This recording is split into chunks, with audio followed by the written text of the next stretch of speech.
আসসালামু আলাইকুম। সবাইকে স্বাগত জানাচ্ছি বিডি ভিউজে। আপনাদের সাথে আছি আমি ফারজানা নিসা। ২০ নভেম্বর ভারতের আদানি গ্রুপের চেয়ারম্যান গৌতম আদানির বিরুদ্ধে ঘুষের অভিযোগ এনেছেন যুক্তরাষ্ট্রের প্রসিকিউটররা। অভিযুক্তের তালিকায় গৌতম আদানির ভাইপো সহ আছেন আরও ৭ জন। অভিযোগে বলা হয়েছে, একটি প্রকল্পে ভারতীয় কর্মকর্তাদেরকে $২৫০ মিলিয়ন বেশি ঘুষ দিয়েছেন তারা। এই অভিযোগ নিঃসন্দেহে আদানি গ্রুপের ভবিষ্যৎকে হুমকিতে ফেলে দেবে। তার চেয়েও বড় হলো, ভারতের ব্যবসায়িক পরিবেশ নিয়ে আন্তর্জাতিক বিনিয়োগকারীদের মধ্যে সন্দেহ তৈরি হবে। দেশের বাইরে যেসব ভারতীয় কোম্পানি তহবিল সংগ্রহের চেষ্টা করছে তারাও বিপদে পড়বে। ইকোনমিস্ট অবলম্বনে বিস্তারিত থাকছে হায়দার সাইফের প্রতিবেদনে।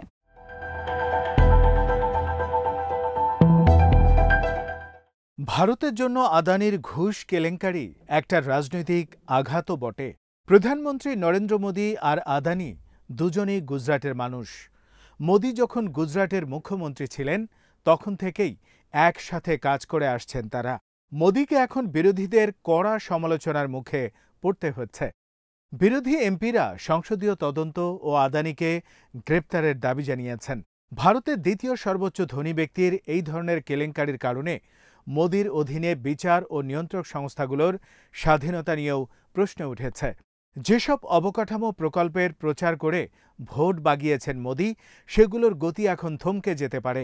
তাছাড়া আমেরিকার সাথে তার দহরম মহরম সম্পর্কের উপরও কালিমার আঁচড় পড়তে পারে।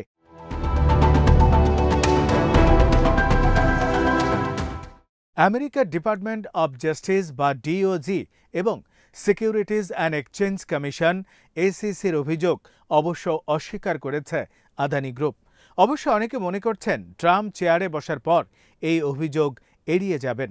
ভারতের উপর তিনি চাপও দেবেন না, কারণ মোদীর সাথে তার পুরনো সখ্যতা রয়েছে। আদানি আমেরিকায় $10 বিলিয়ন বিনিয়োগের পরিকল্পনা নিয়ে এগুচ্ছে। এছাড়া ট্রাম্প প্রশাসনের মনোযোগ চীনের দিকে বেশি থাকবে বলে মনে করেন অনেকে। ভারত সেখানে তাদের কৌশলগত অংশীদার।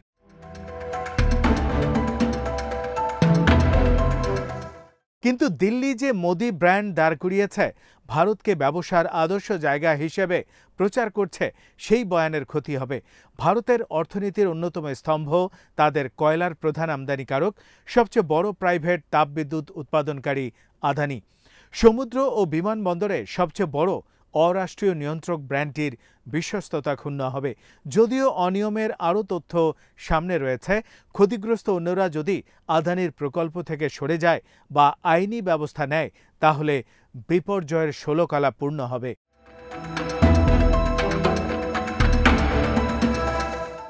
2 বছরেরও কম সময় আগে আদানি গ্রুপের বিরুদ্ধে প্রথম অভিযোগ উঠেছিল। হিডেনবার্গ রিসার্চ নামের একটি ক্ষুদ্র বিক্রেতা আদানির বিরুদ্ধে বিশাল প্রতারণার অভিযোগ এনেছিল।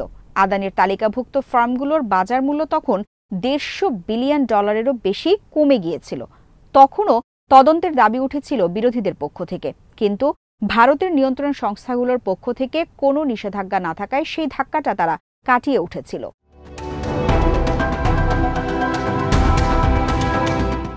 আমেরিকানদের অভিযোগ, আদানি গ্রুপের একটি মাত্র চুক্তি নিয়ে। আদানি গ্রিন এনার্জি নামের যে সহযোগী প্রতিষ্ঠানের বিরুদ্ধে অভিযোগ এসেছে, তাদের ব্যবসার পরিমাণ পুরো আদানি গ্রুপের 10%-রও কম বলে দাবি করা হয়েছে। আদানি গ্রুপের অন্য কোনো সহযোগী প্রতিষ্ঠান বা ব্যক্তির বিরুদ্ধেও অভিযোগ আসেনি। তাদের দাবি, অভিযুক্ত 8 জনের মধ্যে 5 জনই আদানি গ্রুপের নিয়োগ করা কেউ নন। আদানি তার ভাইপো সহ বাকি 3 জনের বিরুদ্ধে অভিযোগ হল নিরাপত্তা বিধি লঙ্ঘন ও প্রতারণা সংক্রান্ত, সরাসরি ঘুষ সংক্রান্ত নয়।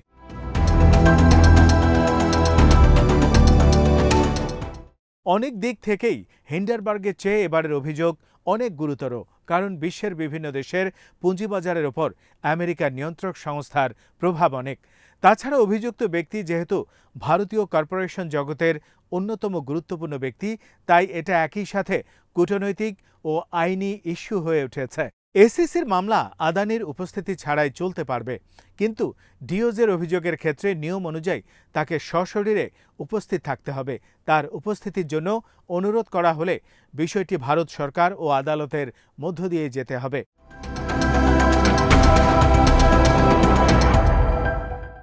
আদানি আমেরিকার আদালতে হাজির হবেন কিনা সেটা নির্ভর করছে যুক্তরাষ্ট্রের পরবর্তী প্রশাসনের ওপর। ল ফার্ম গ্রিনবার্গ ট্রাউগ্রির আইনজীবী ড্যানিয়াল পুলেসিও বোয়েক বলেছেন, ট্রাম্পের দায়িত্ব নেওয়ার আগ দিয়ে এই অভিযোগ আনার অর্থ হল নতুন প্রেসিডেন্ট অফিসে বসার আগেই ফেডারেল প্রসিকিউটররা একটা ব্যবস্থা নিতে চান। প্রথমবার দায়িত্ব নেওয়ার কয়েক মাসের মাথায় কয়েক ডজন আইনজীবীকে পদত্যাগ করতে বলেছিলেন ট্রাম্প, যারা বিভিন্ন ফেডারেল অপরাধের মামলার প্রসিকিউটর ছিল। এবারও তেমনটাই ঘটবে বলে মনে করছেন অনেকেই।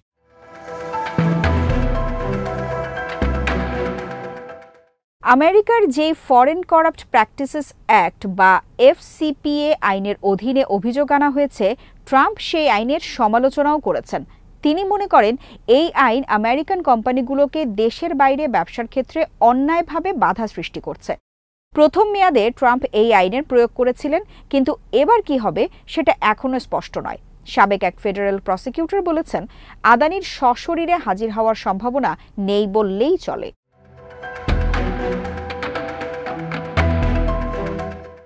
মামলার কারণে আদানি গ্রুপের ভবিষ্যৎ নিয়ে প্রশ্ন ঠিকই উঠবে। এই কোম্পানি তাদের অর্ধেকটা ঋণ জোগাড় করেছে বিদেশি ব্যাংক আর পুঁজিবাজার থেকে, অর্থাৎ আন্তর্জাতিক মতামতের প্রভাব তাদের উপর পড়বে। নিকট ভবিষ্যতে বিদেশের বাজার তাদের জন্য সংকুচিত হয়ে আসতে পারে। মামলার পরে বন্ডের একটি প্রস্তাব এরই মধ্যে প্রত্যাহার করে নেওয়া হয়েছে। বেশ কিছু আদানি কোম্পানির যে বন্ডগুলো বাজারে রয়েছে সেগুলো নিয়ে নেতিবাচক রেটিং দিয়েছে মুডিজ আর Standard and Poor.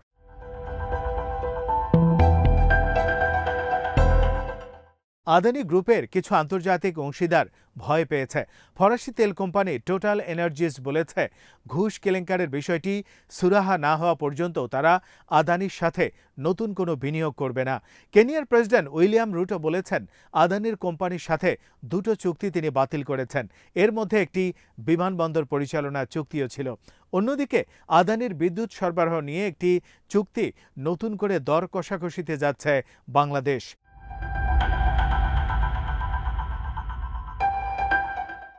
Adani group বলছে, বিদেশি বিনিয়োগের জন্য নির্ধারিত $10 বিলিয়ন তারা কাটছাঁট করতে পারে। তবে তারা জোর দিয়ে বলেছে, দেশের অভ্যন্তরীণ প্রকল্পগুলো যথারীতি চলবে। আগামী বছরের জন্য সব ঋণ পরিশোধের মতো যথেষ্ট অর্থ তাদের রয়েছে বলেও জানিয়েছে তারা আরও বলেছে, যত বিনিয়োগ তারা দেখিয়েছে এর মধ্যে 70% তারা অভ্যন্তরীণভাবে গঠিত বিভিন্ন তহবিল থেকে মেটাতে পারবে।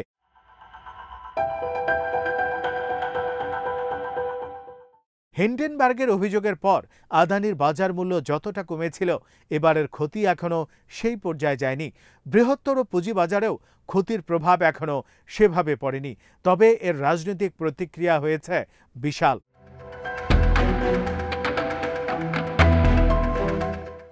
25 নভেম্বর ভারতের সংসদের শীতকালীন অধিবেশন শুরু হয়। বিরোধী নেতারা তখন আদানির ঘুষ কেলেঙ্কারির সংসদীয় তদন্ত ও এই ইস্যু নিয়ে বিতর্কের প্রস্তাব জানায়। কিন্তু বিজেপি দলীয় স্পিকার প্রস্তাব নাকচ করে দিলে বিরোধী সদস্যরা অধিবেশনে বাধা সৃষ্টি করে। বাধ্য হয়ে 2 দিনের জন্য সংসদ মুলতবি রাখা হয়। কংগ্রেস নেতা রাহুল গান্ধী এর আগে অভিযোগ করেন, মোদি আদানিকে গ্রেফতার হওয়া থেকে রক্ষা করছেন আর তার সহায়তা নিয়ে বিজেপির তহবিল ভরছেন।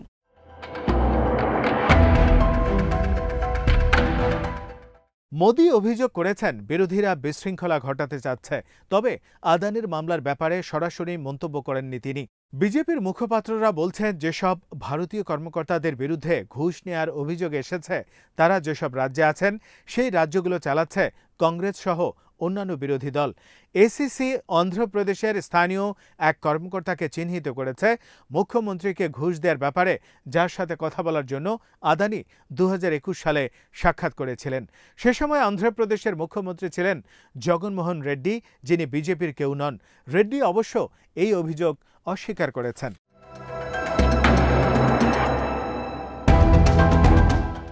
এই অভিযোগের ভিত্তিতে সংকট এড়ানোর চেষ্টা করতে পারেন মোদি, কিন্তু সংসদের অধিবেশন ব্যাহত হলে গুরুত্বপূর্ণ আইন প্রণয়নের কাজ ব্যাহত হবে। এমনিতেই সাধারণ নির্বাচনে একক সংখ্যাগরিষ্ঠতা হারানোর পর থেকে সংসদে চাপের মধ্যে আছে বিজেপি।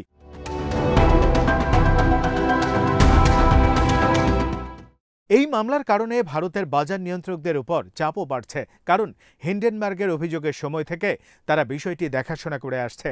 ভারতের প্রধান বাজার নিয়ন্ত্রক সংস্থা সিকিউরিটিজ অ্যান্ড এক্সচেঞ্জ বোর্ড শিগগিরই 24টি তদন্তের প্রতিবেদন প্রকাশ করবে। আদানি গ্রুপ বিনিয়োগকারীদের বিভ্রান্ত করছে কিনা সেটা নিয়ে নতুন তদন্ত শুরু করেছে তারা।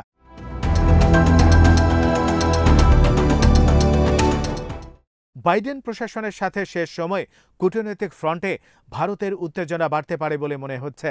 ডিওজের আরেকটি অভিযোগ নিয়ে আগে থেকেই দুই দেশের সরকারের মধ্যে উত্তেজনা চলে আসছে। সেই অভিযোগে বলা হয়েছে, নিউ ইয়র্কে এক শিখ অ্যাক্টিভিস্টকে হত্যার সাথে ভারতীয় কর্মকর্তারা জড়িত ছিল।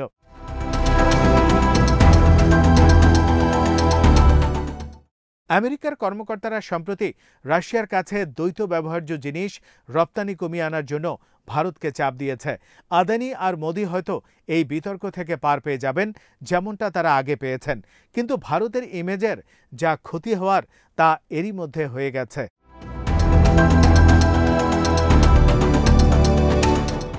আজ এখানেই শেষ করছি। সবাই ভালো থাকুন, সুস্থ থাকুন আর দেখতে থাকুন বিডি ভিউজ। চ্যানেলটি ভালো লাগলে সাবস্ক্রাইব করুন, সংযুক্ত থাকুন আমাদের ফেসবুক পেজে। আল্লাহ হাফেজ।